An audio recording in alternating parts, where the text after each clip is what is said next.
சிறந்தே பிறந்த என் அன்னை தமிழ் மொழிக்கும் அரசியல் பிழைத்தோர்க்கு அறம் கூன்றாகும் என்கிற ஆகச் சிறந்த அரசியலை கற்பித்த என் தந்தை பழனி பாபா அவர்களுக்கும் இங்கு கூடியிருக்கும் அத்துணை என் தொப்புள் கொடி உறவுகளுக்கும் என்னுடைய புரட்சிகர வணக்கம்.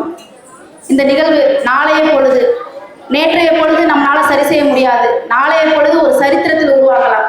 அப்பேற்பட்ட தினசரி நாளிதழ் உலக தமிழர்களின் உள்ளமெல்லாம் பரவிருக்கும் இந்த நாளைய பொழுது விருது அத்துணை தமிழர்களுக்கும் இங்க வந்திருக்கிற எல்லாருக்கும் கௌரவமா நம்மளுடைய விருது கொடுக்குறோம் அப்படின்ற நெஞ்சத்துல மனமார்ந்த வாழ்த்துக்களும் இந்த நாளிதழுக்கு நான் தெரிவித்துக் கொள்கிறேன். இங்க சொன்னாங்க, சிறந்த பேச்சாளர்னு சொல்லிட்டு உங்களுக்கு விருது கொடுக்குறோம், நீங்க வாங்க சகோதரி அப்படின்னாங்க. சிறந்த பேச்சாளர் அப்படின்னு சொல்றதுக்கு முன்னாடி நான் யாருன்னு ஒரு நிமிஷம் சொல்லிக்கிறேன். பழனி பாபா அப்படின்னா அவங்க எல்லாருக்கும் தெரிஞ்சிருக்கும். பழனி பாபா யாருன்னு தெரியலாட்டி கொஞ்சம் கூகுளில் போய் சர்ச் பண்ணி பாருங்க. உலக வரலாற்றிலேயே 13 மணி நேரம் மேடை பேச்சு பேசி ஆங்கிலத்தில் பேசி சிறப்பு வாய்ந்தவர் தான் எங்கள் அத்தா பழனி பாபா. அவருடைய சிஷ்ய பிள்ளையா இந்த இடத்துல பழனி பாபா மாணவியா உங்களுக்கும் நான் இந்த இடத்துல பேசுறதுக்கும் அத்துணை தமிழ் நெஞ்சங்களுக்கும் இந்த நாளைய பொழுது நாளிதழுக்கும் என்னுடைய மனமார்ந்த வாழ்த்துக்களும் நன்றிகளும்.